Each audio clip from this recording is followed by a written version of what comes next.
Christmas, you filthy animals. It's December 24th. The Grunge Bible Podcast is here to bring you holiday cheer. My name is Ethan Shalloway, and I am joined by the lovely Chris Salono. Chris, how are the Christmas spirits? How are the holidays treating you, buddy? I'm going to be honest, Ethan. I fucking love Christmas. Let's go. I think Christmas Let's rocks. Go. I know you were waiting for a hot take right there, but Christmas is not against in. Christmas. Christmas is good. I like the holidays. I like the family. I like the friends. I like the food. I like the Christmas trees. I like Christmas music. Like? There's nothing bad about this time of year, man. I get kind of bummed out when people are so harsh on Christmas music. Like, you started too early. I mean, you don't want to start before Thanksgiving. No, you gotta wait. I like that rule. But in as a whole, I love the idea that there is music that gets you in the spirit. I can't help when I listen to music, Christmas music. I get happy. It immediately takes me to my memories of Christmas when I was a young child. Yeah, and it takes you right back to all the movies that you used to watch when you were younger. Like, it's just full of good, classic reminiscing. And, we love that shit here at Grunge Bible. So, like, it just is great. The cottage industry on reminiscing. Yeah, and of course, Christmas it's just a beautiful holiday and so much fun. I like the snow, so hopefully it's going to be snowing tomorrow. Absolutely. So yeah, I'm jacked up too. I'm really happy to hear that you're jacked up. This is episode 41. 41. Correct? Awesome. We've come a long way here. Yeah, man. So I guess before we get into our jam-packed episode, we're going to be talking all things Christmas. I guess we have a few Patreons that we'd like to thank. So Chris, why don't you say the names of our legion that help provide a beautiful podcast for the people? Absolutely. Goes without saying, anyone listening right now, whatever you're into around this time of year, Merry Christmas, Happy Holidays, happy couple days off from work to everybody. But specifically, on behalf of Ethan Shalloway and Grunge Bible, I would like to wish the following individuals a very thank you miss, a very Patreon miss, a very Christmas holiday. Festivus. Yeah, that Festivus was yesterday, December 23rd. So, a Festivus for the rest of us. We're celebrating everything, and, our ability to celebrate is certainly enhanced. We're being merry. Yeah, and we're going to bring the merriment right back to these individuals because they bring it to us every day, every week, every month with their support of this podcast, making it possible. So we would like to thank Victor Schaefer, Sonny Mashburn, Sue, our number one fan from Australia, Lauren Irene, Release, Shannon Gorgone, Kayla Jean, Jamie Lynn, Jade Mercado, Alexis Shannon, Anita from Grunge Magazine, and Fuck Soup. Do you still believe that, Chris? Fuck Soup. I'm still not on board. It's getting colder. Nothing will draw me to soup. It's just not going to happen. Nothing warms up that cold heart. It's going to take a lot more than a bowl of soup, Ethan. What about, I just saw a great thing on the internet, and it was bowling for soup, and it was someone says, are you bowling on behalf of soup, or are you bowling in order to gain soup? And I think they responded, it was a tweet, and they said they're bowling on to earn soup. They're bowling to earn soup. Well, you don't need to bowl on behalf of soup. I mean, soup's doing its own thing. Awesome. But honestly, if you're gonna bowl, there's a lot of better things you can aspire to attain other than soup. I mean, they were setting the bar. They must have been bowling 120s or something, some shitty number. They are no Donnie. They are not slamming them tonight. They are not. No, it was not a league game. It wasn't the round robin. Probably stepped it wasn't over the Jesus line either. I mean, they were. It's nothing good was happening there. They would have. It's not good. Yeah, probably stepping over the line, fouling everything. So, if I remember correctly, they're nihilists. They're nihilists. They believe in nothing. They believe in nothing. Speaking of bowling for soup. Didn't you have way back a song of the week by them? It's called Almost, right? Yep. That's one of theirs? Yeah, I thought so. Yeah. Dude, that must have been at least 2 or 3 months ago. That was in the summertime. That was in the spring because I was in Kentucky for a track meet, yes. So it had to have been April. We've been podcasting for that long. Chris, we haven't missed a week. Someone Everybody, asked me, yes, yeah, someone, yeah. Go ahead. You need to tell people about this. I just, people ask me, how's the podcast going? And I can say it with my chest. I'm like, the podcast is really going well. Chris and I are knocking them down, and we're finding our rhythm, and it's just been great. And, 41 weeks in a row, no breaks. That's something to be proud of. People don't do that. It's not like, it's Exactly. great. So Yeah. I love being able to confidently tell people, like, you know what, it's doing good. We're picking up steam. We get new followers. We get new patrons. People are liking what we do. So, let's keep doing it. Yeah, I never know if people expect us to still be doing it or if they expect it to be going well. I mean, I think it's going well personally as you do, but I never know if people are like, oh, like, are they still doing that or whatever? Because like I don't tell people, but by happenstance, people do, figure it out that we do this. Oh yeah, I had somebody that had no idea. One of my athletic trainers told like the other one that we had this page and he had no idea. So it was like, oh my gosh, like I got all those questions of like, you have this many, this many. Like I didn't know you did this, and I was like, surprise. Yeah, this is part of what I do. And they're like, that's so much, and you're like, is it? Like, what do you mean? Our 5th anniversary is coming up pretty soon. No, 6th, right? Yeah, I was gonna say it's 2016. Yeah. So we're gonna be 6 February. years old in a couple of months, Ethan. Holy shit! Wow. Almost old enough to smoke a cigarette. How old do you need to Europe. be? 7? 7 or 8, probably. As soon My as they start first giving you cigarette. multiplication in school, I think you ought to be able to light up. So we 2 episodes ago we drank on screen. We did. When do we do it? When do we have a cigarette on screen? Man, we're gonna have to. That might have to be A like lot of us are smokers, people. that might have to be like the Spotify 5,000 follower special or something. yeah. When it's got to be some sort of attainable milestone because I want to do it, Yeah. but also something that people they're gonna have to work for it. Yeah, that's awesome. I enjoy doing that. I like mixing it up. So yeah, we'll put a bounty out there for somebody. I don't know who would want to see that, but That's the thing. I don't know if that's necessarily an attractive thing to. nah, we don't actually smoke want. cigarettes. We don't actually smoke cigarettes No, we like don't. that. We have all right. Should we just explain them like what this fascination for cigarettes are? Because we've been talking about it a lot lately. Yeah. I feel like Chris we and owe I them are- an explanation. Yeah, Chris and I are both athletes and have been for a long time. So there's no habits of smoking cigarettes for health reasons. But, Yes, it's not a healthy thing to do. but we have this long-standing understanding that it's more than it's like having a drink with somebody.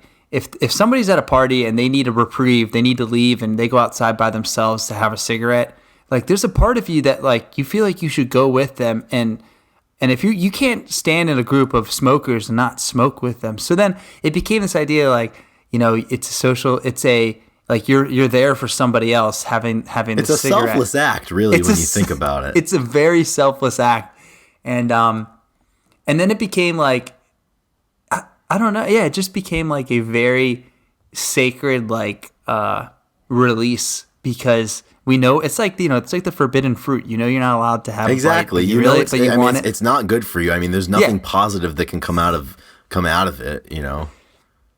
So we've been talking about it more in the past like couple months, and we think I it's also hilarious. feel that when the wintertime rolls around, the frequency with which it's discussed, you get outside in the cold air, and no one wants to smoke a cigarette. The beat of no, summer. exactly. No one's gonna be On smoking the a cig at the beach. beach or something. It's not gonna happen. So, it's got to be But if I cold. There's gotta- got to be slush on the ground. If I got 3 blocks to walk in the city, you best believe I'm gonna bum a cigarette. Absolutely. All right, Chris. So what do we got on the dock today? Before we keep so talking now about that we've rolled away the stone regarding Yeah. our opinions on that.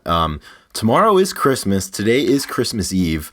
Yesterday was Festivus, so we're coming at them from all angles. So I think it's important that we share our opinions and have a good old-fashioned discussion about Christmas music, about the grunge artists that have dipped their toes into the Christmas music pool, whether or not we like that. Additionally, maybe share some of our favorites for Christmas music, also maybe Christmas movies if that's your thing.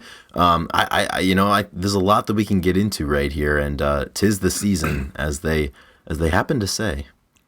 Yeah.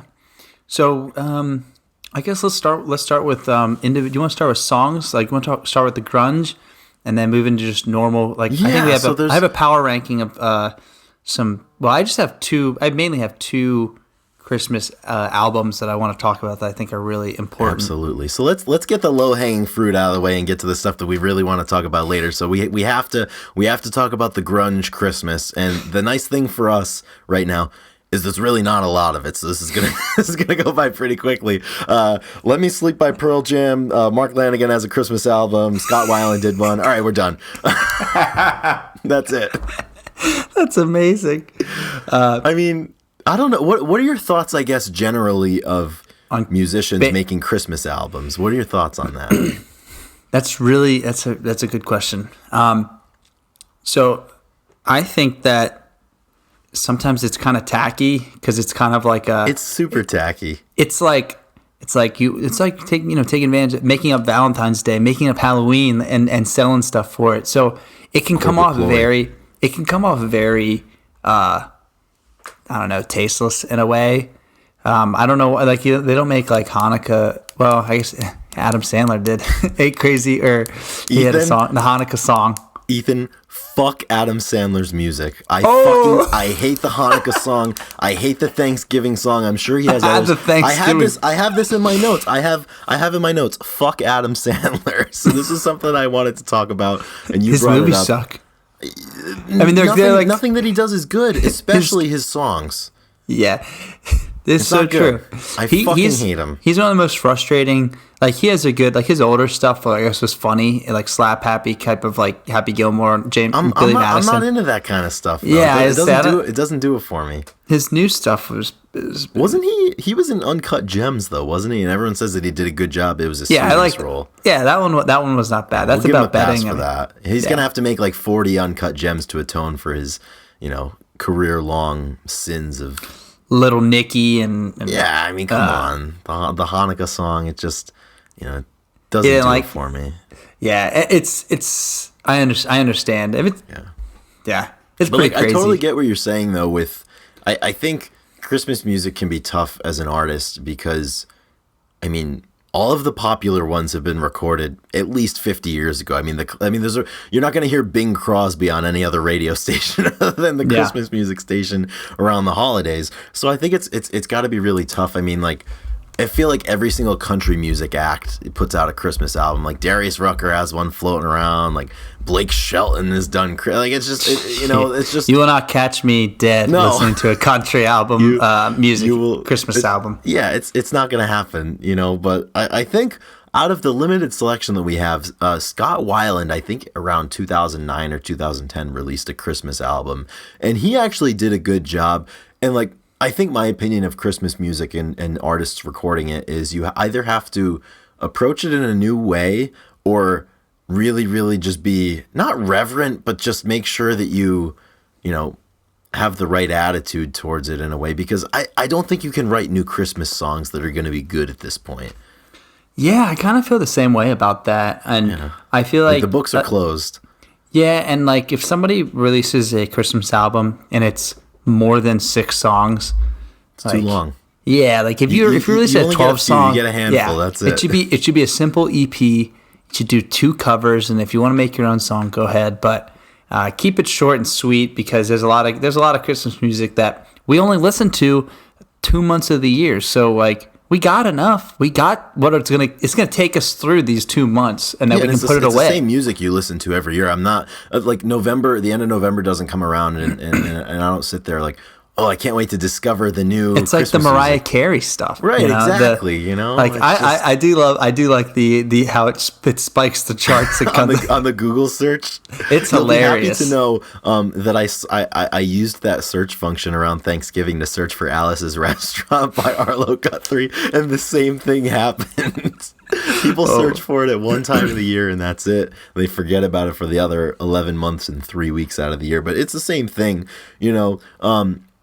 for the other grunge artists or artists that have created grunge in their past, like Mark Lanigan's Christmas album, I think it's called like Dark Mark Does Christmas or something. He's like he's just so unique in the way that I appreciate most of the things that he does, but like I appreciated it, but I'm not going to put it on to celebrate the holidays. It's just like, oh, that was good. Same thing with Let Me Sleep by Pearl Jam. I'm not, it's not one that I can't wait to listen to, in front of my tree, for example. Right. I would always kind of differentiate, like, so there's Christmas music and then there's Christmas carols, and they're very different. And I kind of like the church. Point. Yeah. And I really enjoy the more serious Christmas carols, like Hark the Herald Angel Sings and Silent Night. Like, I actually really enjoy that type of like slower kind of reflective music rather than like, Grandma Got Ran Over by a Reindeer shit. Yeah, that one's like not winning any critical acclaim anytime soon. Those songs suck. So like there's that one, like Christmas Shoes, like Little Saint Nick by the Beach Boys. Like, I mean, you're scraping the bottom of the barrel for a lot of these. Yeah, and that stuff doesn't get me in the mood. That stuff reminds me of like, oh shit, I forgot to buy presents and wrap them, and oh shit, like it's I like packed. to relax. I like to, I like to be, chestnuts on the Christmas fire, song, exactly. And it's funny, like they serve two functions. It's either to generate that nostalgia for your past, I think, and to relax. I don't think you need to have any any up tempo, super high octane Christmas music. So I'm glad we are in agreement there. The season is busy enough, so I think the music. Exactly. I don't need to rev the heart rate listening to music here. So I'm going to bring up. I was going to say I'll bring up three albums. Now we're moving away. Unless you have one more, any closing remarks around the grunge music scene. I do have a grunge Christmas question for you, Ethan. Oh yes. You said you had. This is very important, so I want you to listen carefully. Which grunge artists do you think are landing on the naughty list? Oh, I mean, first, probably all of them. Right? Well, obviously, Kurt's going to be on the naughty list. Vedder is going to be on the nice list because I just feel like he's a good guy. But like, I feel like Chris, Kurt, and Lane are going to be on the naughty list. You think so? Of course. And of course, Mark Lanigan is like the captain of the naughty list, and I don't know. Where do you think Buzz Osborne lands? He's got to be. He's like Mr. Heat Miser. He's on the naughty list. That's the thing. Even if he's a good guy, I just get the feeling that Santa just doesn't like him. Yeah. I think Santa takes one look at Buzz, and he's like, it's not gonna happen this year. What about you? What are you thinking for these guys? No, I would totally agree with all of them. I mean, Dave Grohl is obviously going to end up on the nice list. I mean, there's a lot of these individuals that they necessarily may not have they haven't bothered anybody, so by default, what about Mark Arm on the nice list? Mark Arm, if I were Santa, I'd put him on the nice list. Yeah, I feel like they're like, come on, kid, you got to work for me, and then like he just he like kind of writes the list or something. I feel like he's so useful. Who's he getting this information from, anyways? Who's Santa? Yeah, how does he know?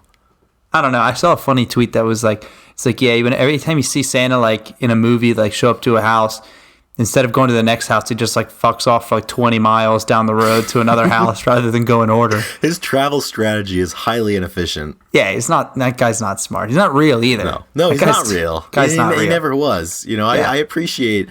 I didn't, as we spoke about a couple of weeks ago, I appreciate your upbringing. That why would I want my kids to be thankful or be super happy about some fat dude in a suit when it was their own goddamn parents who got them this stuff? Yeah, they worked hard and they've provided. So no need for Saint Nick. Yeah, which grunge artist do you think would do the best job of playing Santa?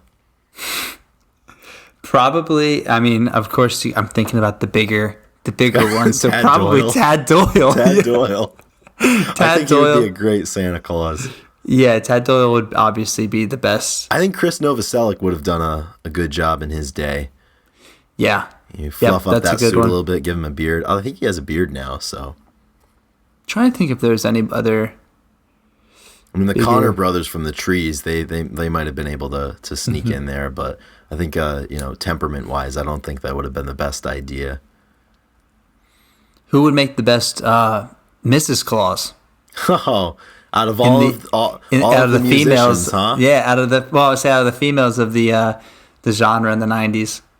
You know Maybe what? Kim Gordon. I was gonna say Kim Gordon. I mean, there's nothing on this planet, in either poll that Kim Gordon can't do, in my opinion. I mean, she's got it covered. She's jack of all of the trades, and if they find new trades, Honestly, she'll be a jack of those too. Honestly, and the band is obviously Sonic Youth. Sonic, I mean, like she might be the best Santa Claus They get around because fast. she's going to get around fast to all the young children. So like, she's probably going to be the best Santa Claus. Period. And she's a great role model. I mean, she's a kick-ass woman who was a rock star. That's is what a I mean. rock star. I mean, that's. Maybe it's Saint Nicolette, It's not Exactly. Saint Nicholas, Saint We got Nicolette. to revise all this and So you and know really, what? Yeah, really tell them what's going on. Kim Gordon's the real Santa Claus, and I'm sticking. That's Yep. Santa Claus. That's what I'm telling Santa my Claus kids. is a woman, and her name is Kim Gordon. That's exactly. I'm telling my kids that. Yeah. Santa Claus's name is Kim. In a way, that's not even as ridiculous as the running legend of Santa Claus of climbing down your chimney and everything. Because then you run into the whole thing like, oh, Daddy, what if we don't have a chimney? Oh, well, he comes in through the sliding door. I mean, it's so conditional. Is Santa Claus an alcoholic?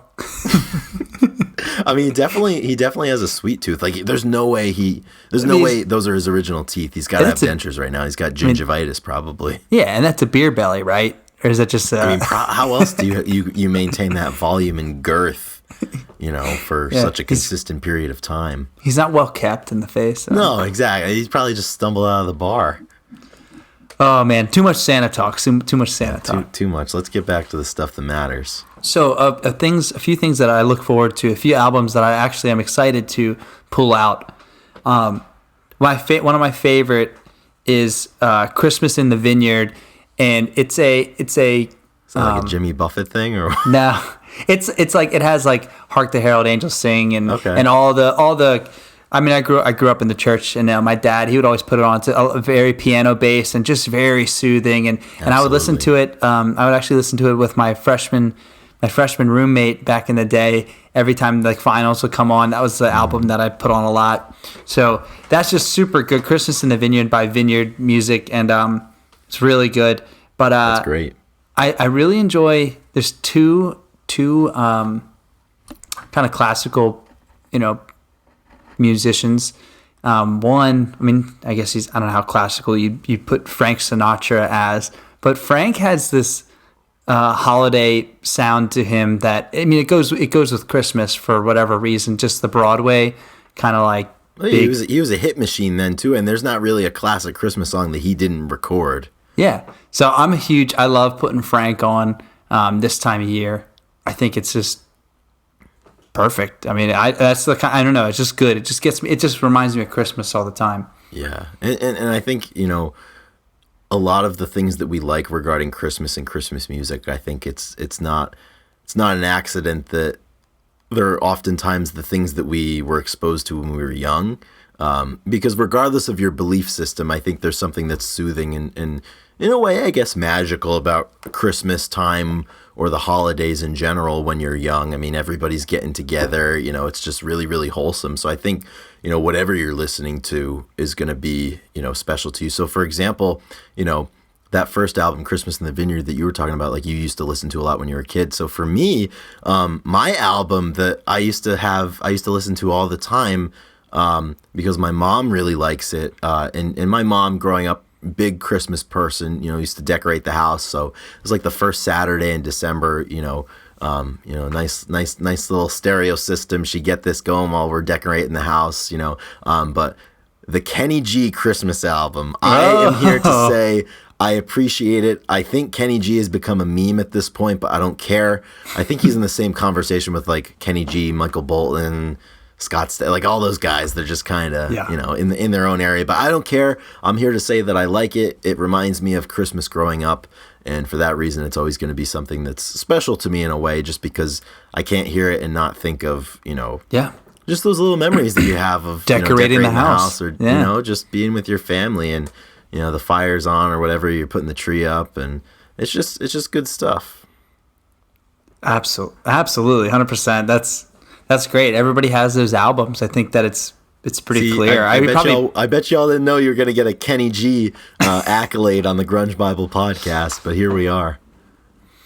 An album that I've been listening to a lot here, in this past 2 weeks while I cook, is going to be Vince Guaraldi Trio. Yes! And that is obviously the Peanuts Christmas album, and it fucking slaps, Chris. It's so good. I have some things to say about that a little later. It's fantastic. This is our producer Drew's favorite artist, I believe. He for a while, once he started like listening to music and producing it, he like started hating all things normal in people's normal music, and he like loved music, putting on the Peanuts. So we had this running joke, but like really just a great album. It's so good. Oh Christmas Tree, and so just the big question I have for you regarding the Vince Guaraldi Trio, the Peanuts album, do you prefer the instrumental version of Christmas Time Is Here or the one with the children's choir? Children's choir, please. Me too. I mean, yeah, I think the rest of the album is all instrumental. Yeah, they're both great. Yeah, so it's great to. Yeah, I'm going children's choir. I think that's. Did you ever go door to door singing? What's it called? Caroling. I never did, but I was a part of a few children's holiday choirs at church and everything growing up, as I believe you probably were at some point as well. Yeah. It's just different things like that kind of inform your thoughts on holidays and different things. But yeah, that's the top Christmas album. It's just been really consistent, and so it's been great. Too. It's right up there. Probably because there is no lyrics on most of the album is why. Yeah, it's I great. like it's just I think a lot of times instrumental stuff is in a way better, specifically at the holidays, at just kind of evoking a feeling, because you don't have to decipher words, you don't have to internalize or follow words. It's just kind of that feeling that the music gives you. So that's definitely great. It's funny. So I comprised a top 5 power rankings of my top 5 Christmas songs, and I believe we've already cherry picked a couple of them, but a couple of honorable mentions I have for my list. One of them is off of that Kenny G album, and it's his version of Old Lang Syne, which is the traditional New Year's song, I believe. Very, very one of my favorite music scenes in film, which I think it's a Christmas movie. I'm going to decide to say that Forrest Gump is a Christmas movie when they're all in the bar and Lieutenant Dan is sitting there with Forrest, and Forrest is like, "Happy New Year, Lieutenant Dan," and Old Lang Syne is playing, and Dan is just like, lights are on, nobody's home. So that's very important. So that's an honorable mention for me. Do you interjection? Do you think that is Die Hard a Christmas movie? I've never seen Die Hard, so I'm inclined to say that it is. If people think that it is, it just happened. The movie just takes place on Christmas. It's a Christmas Eve or movie, Christmas then. Day. Yeah. Yeah, absolutely. Yeah, well, let's tag it and bag it. That's a Die Hard, baby. That's a bona fide Christmas movie. I think the other honorable mention I have, it didn't quite make the top 5, is the only one that's been recorded in the last 30 years on this list, probably, and that is the version of Have Yourself a Merry Little Christmas by my Lord and Savior, Phoebe Bridgers. A couple of years ago, she released, I think she normally does like a holiday single every year. And now that's perfect. A holiday single is just I'm a big fan of the holiday single. Holiday I like that. single, no albums, no EPs, even just the single. Don't marry yourself to a whole album like that. It's too much work. And I'm not going to be listening to it. But Phoebe killed it, as she always does. It's a favorite of mine for sure. But coming in at number 5 on the list is Stevie Wonder's "Someday at Christmas." I appreciate that one very much. I just think it's got a nice little vibe to it. Number 4 is the choir version of "Christmas Time Is Here" by the Vince Guaraldi Trio. That one had to make an appearance there. Yeah. Number 3, is White Christmas, but it's not the Bing Crosby version. It is the version by the Drifters with a gentleman named Clyde McPhatter in it as well. It's just great. It's got this really, really great 50s doo-wop thing going on there, and I'm here for that. I think it's pretty great. Then number 2, I always go back and forth on which one's number 2 and which one's number 1. But as of right now, number 2 right now is Santa Claus is Coming to Town, the Bruce Springsteen version. Always. Yep. I love the banter at the beginning. He's like, you guys all been practicing real hard. You've been good. He's like, oh, that's not many. You guys are in trouble. So fun fact about that one, when I was little, for some reason, do you know who I thought that version was by? Tim Allen? I don't know. I thought it was by Uncle Kracker. Do you remember Uncle Kracker? Yes. You thought it was by him? Why? I have no idea why. I think I only knew Uncle Kracker from Follow Me, I think, and Drift Away, his Dobie Gray cover. But for some reason, like 6-year-old Chris Salona heard Springsteen, Santa Claus Coming to Town. I was like, that's Uncle Kracker. I know it. I can hear it in the voice. Turns out, as a matter of fact, like when I started to get into Springsteen as like a 11-year-old, very casually, like Born to Run or whatever, I was shocked to find out that come to find out it's by Bruce Springsteen. It's not Uncle Kracker. I don't think he's ever recorded Santa Claus is Coming to Town. There's nothing more jolting than finding out that 1, a song is not an original, or 2, it's not by, like, wait a minute. Yeah, I thought this was Uncle Kracker the whole time. So case in point, when I found out that the lead singer of Rush was not a woman. It's the same thing as when you find out... You found out like that Hunger Strike was in the Temple of the Dog was Soundgarden and Pearl Jam together. It's just it tilts your axis irrecoverably. I think that's a word. It might be. Oh yeah, or you find out Christmas. That, or you go to like buy tickets to a show. Like, wait, they broke up 5 years ago. Why aren't they together? Or the more sinister one, like you start to get into somebody's music only to find out that they're not alive anymore. Right. That one's happened to me a few times, and that sucks. But yeah, it was just one of those things. I remember finding out. I was like, well, shit, it's not by Uncle Kracker, which is probably a good thing. And yeah, I love that version. I think he recorded it in like 1975, so it's quite old. But the song for me that's always going to be my favorite Christmas song, and this has a tie-in to something that we spoke about earlier in the episode, actually, is the Christmas song, Chestnuts Roasting on an Open Fire, by the great Nat King Cole, which is the quintessential version of that song, I believe. And Nat King Cole was, he had such a good voice. And unfortunately, for some reason, Mr. Cole believed at the time that one of the large reasons why his voice sounded the way it did was in part due to the menthol cigarettes that he used to chain smoke while he was recording. And I believe he ended up passing away from lung cancer, but he was just ripping the menthols in all of his recording sessions because I think he thought it made his voice smoother than it was, which is a tragedy of the times in the 40s and 50s before I think people really believed that cigarettes were bad. Have you ever seen those old advertisements like 9 out of 10 doctors recommend Newport cigarettes? Oh yeah, dude, those old commercials of the Marlboro Man. Yeah, it's unbelievable. Oh yeah, come to Flavor Country, dude. Yeah, they weren't stressing about how much cigarettes they'd smoke. No, it was different times, and unfortunately, man, I wish I could go back there and be on a horse and.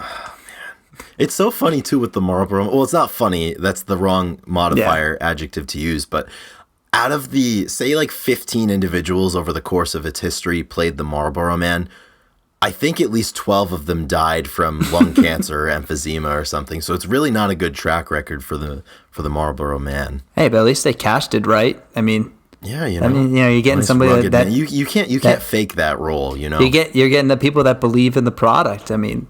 Exactly. They were willing to die for it, Chris. Yeah, you got to stand behind the product. Just as we're hoping to reel in Rainier Beer one of these years as a sponsor. I mean, we would stand by that product for if a lesser beer. Chris, I'll say it. If Rainier Beer sponsors us, I will never drink another light beer ever again. I won't either. I will not do it. I will not. I'll kiss Miller Lite goodbye. I'll kiss Coors.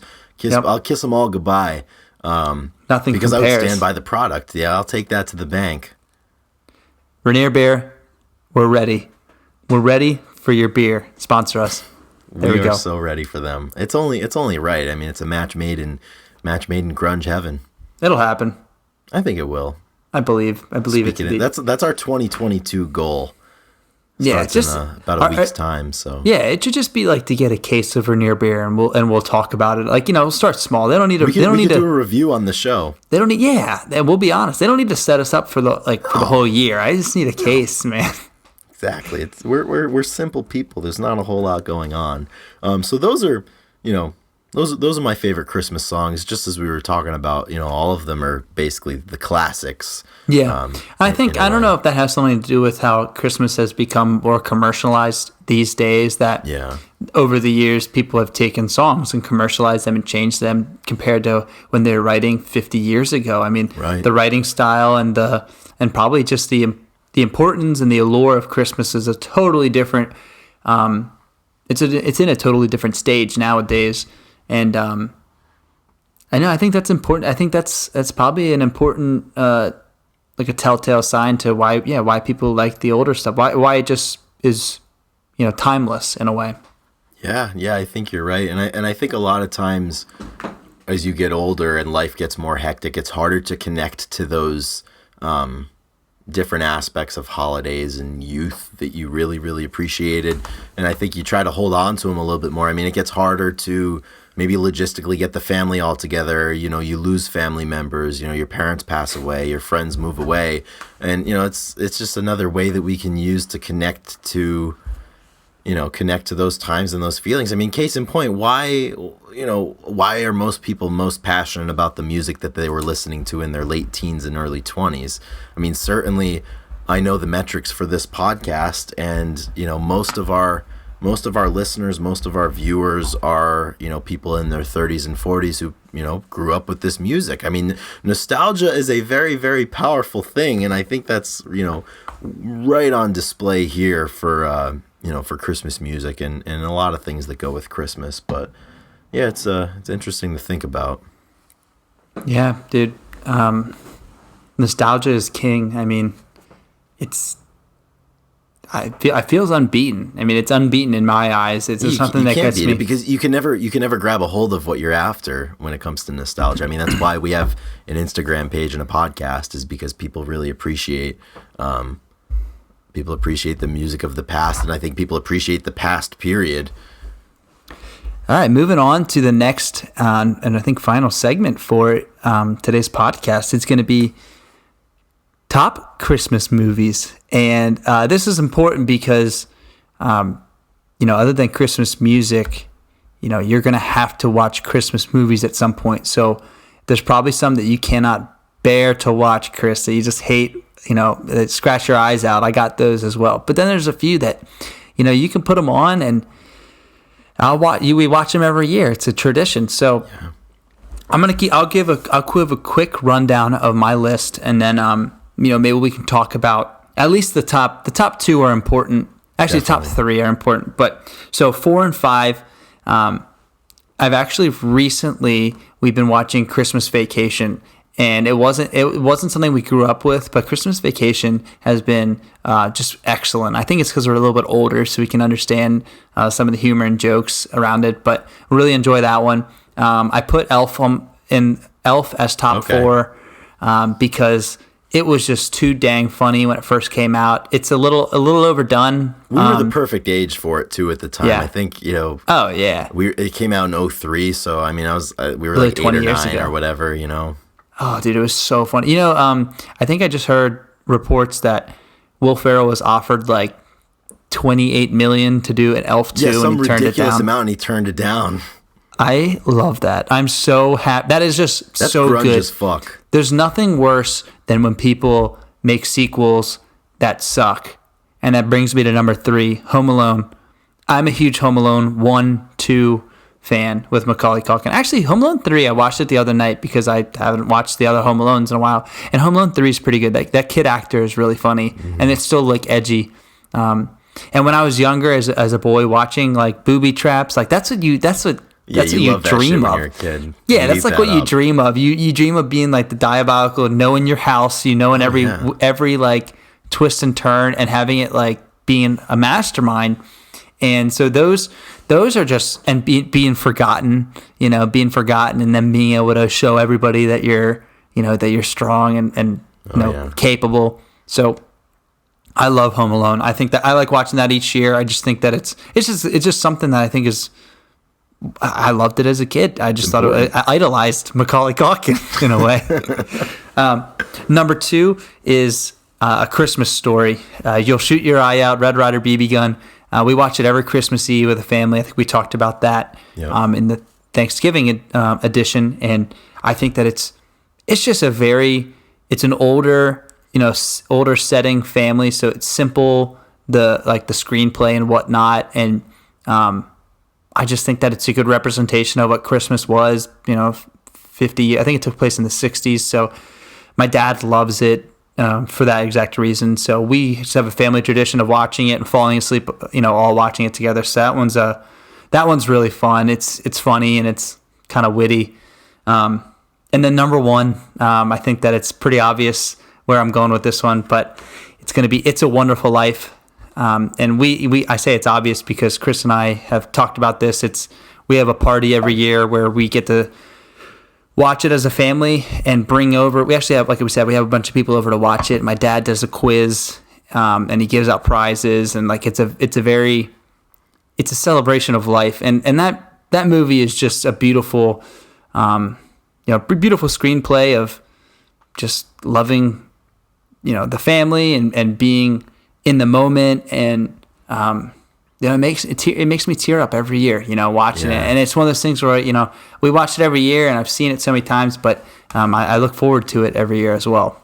I'll tell you, I love that list, and It's a Wonderful Life is number 1 for me too, for all of those reasons. And my favorite part is, right at the end, when he opens the book and the note there to George from Clarence, and it says, "Remember, no man is a failure who has friends."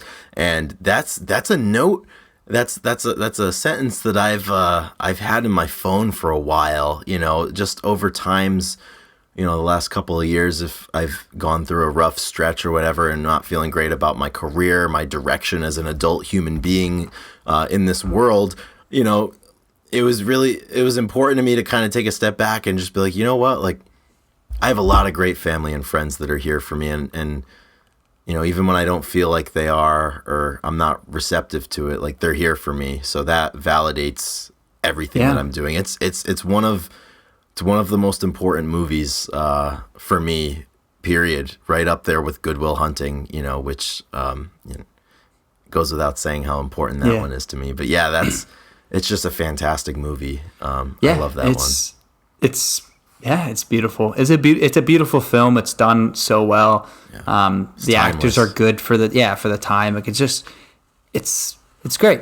It's really good. So take some time and watch a good movie, whatever it may be. Maybe Polar Express. That one's a good one. People like that. I don't like that one. I don't like that one. Is there any honorable mentions? Anything you want to bring into the picture real quick, Chris? Any movies that you have on your mind? I don't know if it would be considered a movie because I think it was a TV special, but every single year there are 2 things that I watch during the Christmas season without fail every single year. Number 1 is It's a Wonderful Life. I usually watch it Christmas Eve late, or sometimes Christmas morning after we do the whole thing with the family. It's an open invitation to the rest of the family to watch it with me, but sometimes they join, sometimes they don't. I have an uncle that loves it, and he kind of got me into it, but I don't know, it's not as receptive for the rest of my family. I'm hoping to change that this year. And then the other one is the original claymation Rudolph the Red-Nosed Reindeer with Burl Ives. I think NBC made it in like 1962 or something. That's my favorite, Christmas thing other than It's a Wonderful Life. I watch it every single year. CBS owns the rights to it, so they broadcast it like once a year. And there was one year they were broadcasting it. I was in the hospital actually, and I was like, No I was way. telling the nurses, the medical team, I was like, I need to watch this. It's on tonight. Turn it I on. need to be put here it and on. watch it. And thankfully, they put it on. I was able to watch it, and Is that is that Santa Claus is coming to town with Rudolph in it? no, It's no, like- this is a different one. This is the yeah. one with like Rudolph and Clarice and Rudolph Yukon runs Cornelius? away and Yukon Cornelius Yeah, makes an appearance. Yukon Cornelius is huge. The Santa Claus is coming to town is with the Heat Miser, right? Yes, And yeah. I like both of those of those a lot. Yeah, there's some haven't good watched ones. that one in a while. I'm a sucker for the vintage claymation stuff that they did in the 60s. So am I, dude. It's good So am stuff. I. I'm not a It's big timeless. Frosty guy. I think Frosty Returns sucks. It's the sequel thing. You can't take a good thing. And I mean, No. what could you imagine if they made it's a Wonderful Life 2? As well or something. it is still a wonderful life. It's a great life or something. It's a bug's life. No, the only thing they could have done is if they made a second one. They're like, turns out it's a bitch. It's terrible. Oh my But gosh. yeah, those are mine. And I think, as we've discussed before, I'm not a big film or movie person. I don't have an extensive repertoire of things that I've seen, but it's a short list, but it's a list I make sure to hit every single Yeah. year. And I'm happy to do that again this year. Incredible. Well, if you're still listening, thank you again.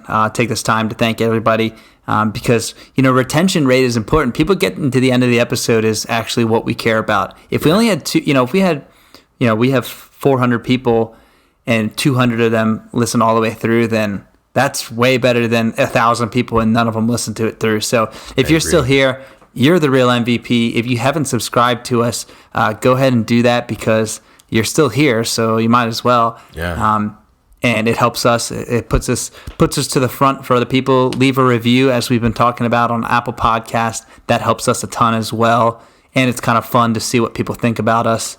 Any other words, Chris, before we do Song of the Week? No, that's about it. I just hope, everybody out there that you're, enjoying your time lately. And I also recognize for some people the holidays can be particularly difficult. And if nobody else is around to say it, we love all of you and we're here for all of you. Regardless of which way you've come into contact with us, whether it be Facebook or Instagram or email, whatever, we're always just a message away, and we're happy to, talk music, talk life, talk shop, whatever the need or the want is. We're here for that, and we're happy to be here because if it wasn't for you all, we wouldn't be here, and we certainly wouldn't have this show. So, a lot of times I think people feel like they're indebted, to us for the fact that we have the page and everything, but it's totally the other way around. So, I just hope everybody's doing great. And, we're here for all of you just as you're here for us. Amen to that, Chris. Amen to that. All right. To bring it back up, we have Song of the Week. We've got to put on some We do have Song new of the tunes Week. for the people to listen This is the second to. to last Song of the Week of the year. There's only one Yes. more after this for 2021. Wow. That's pretty crazy. wild. I know. When you put it like time's that. going. Do you want to go first? Do you want me Yeah, to? I'll go first. right. Since I know there's one that I think you're a little bit more passionate about yours, so we're going to want to end with that one. So my Song of the Week, a little backstory to it. So a couple of weeks ago, I was able to see the Wonder Years in concert for the first time. They're a Chris Salona Grunge Bible Podcast Song of the Week alum. They had I Don't Like Who I Was then, like 4 months ago or something. So the opportunity came that I was able to see the Wonder Years a couple of weeks ago, like I said. So it's important that I was able to go. A good friend of mine and a very good friend of the podcast was coming into town. They were playing. I didn't even know it. They messaged me and they're like, "Hey, Wonder Years are in town Tuesday night. You want to come?" I was like, hell yeah, I want to come. I've never been to like a punk show or, a show where there's that type of energy. And man, it was fantastic. The Wonder Years were amazing. Soupy on the vocals is just great. They're such good live players. But prior to the Wonder Years, the last opener, there were 3 openers on the bill, and the last one was a band called Future Teens out of Boston, Massachusetts, and I thought they were incredible. They were a lot of fun. They were really, really good musicians. Their songs were great. The banter was great. The subject matter was all awesome. It was super fun. And my song of the week is from Future Teens. It is what I believe is their most popular song, but they played it at the show that I went to, and it's called In Love or Whatever by Future Teens. It's a really, really great song. Got a great tempo to it. It's kind of funny in a way too. It's got some witty lyrics from time to time, but yeah, it's just every single live show you go to, there's always a takeaway, and you might discover something or see a band in a new light, or find a new band that you didn't know you liked that turns out you like. And for me, I was lucky at that show that all of those things happened, and I posted about it as a midnight special that night, about the show and just that connection you can make through music, and it was on display and all around me that night. So I'm appreciative of that and wanted to share some of that with everyone today. And I'm so proud of you for going in there and getting in the pit. Oh, that's great! It was you're jumping up. It's a contact sport in the pit, man. It's my first and it was fairly tame too compared to a lot of the Wonder Years shows, from what I'm understanding. But it was the most contact event show that I'd had. That's awesome. Ever, really. The pit's not going to be like that at a Phoebe Bridgers show. So. Right. Yeah, that's awesome. I really enjoyed that, that genre's performance style. It's usually really good. People sing along with so much I don't know. It's super cathartic. Revere. It's crazy. Yeah. It's very emotional. It's emo, dude. It's emo. It is emo punk. It's fucking awesome. I'm excited. I'm excited to look up Future Teens. I don't think I've heard of them. I'm trying to think of I don't think I've ever heard of them. So I am excited to go check that out, because I like taking your opinions on stuff on bands. That's great. So in a similar breath, kind of punk rock, but also within the holiday theme, we have a beautiful song off of the 2001 album Take Off Your Pants and Jacket by Blink-182. The song is Happy Holidays, You Bastard. And we talked about this off camera, but this song takes the cake as the shortest song on the songs of the week. Chris, you had a song interlude a couple weeks back or a month that was 43 seconds. This song is 41 seconds, but they go through 3 verses, and it has lyrics. Mine was instrumental. I didn't think you were going to be quite a bit of lyrics, actually. They jam a lot into this one. Those boys. So, Happy Holidays, You Bastard by Blink-182 off of the Take Off Your Pants and Jacket, and it's hilarious. I think it's just super high pace, and it's just funny. It's a little vulgar, so. But you guys probably already know that. Hide the children for that one, or expose it to them. I mean, they'll have good taste. Yeah, so.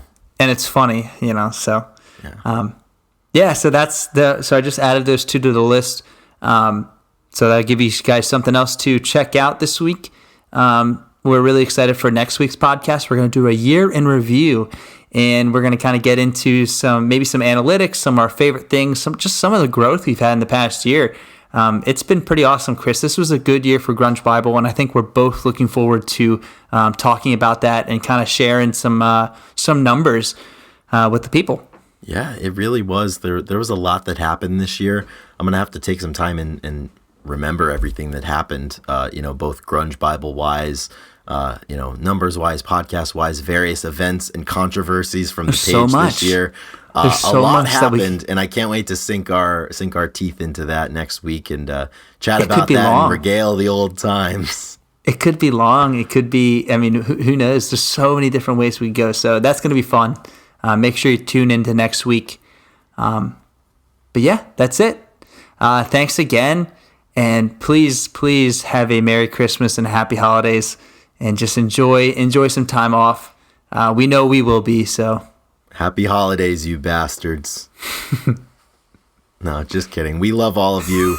And as I said, any way that you're celebrating or not celebrating, hope we're all doing great out there. Thank you for your time today, for listening. enjoy, and we will talk with you all next week, this time for the last episode of 2021. Let's go. Episode 42. All right, guys. Take care. Rock and roll, baby. That's the way it goes. We'll see you later. Be well.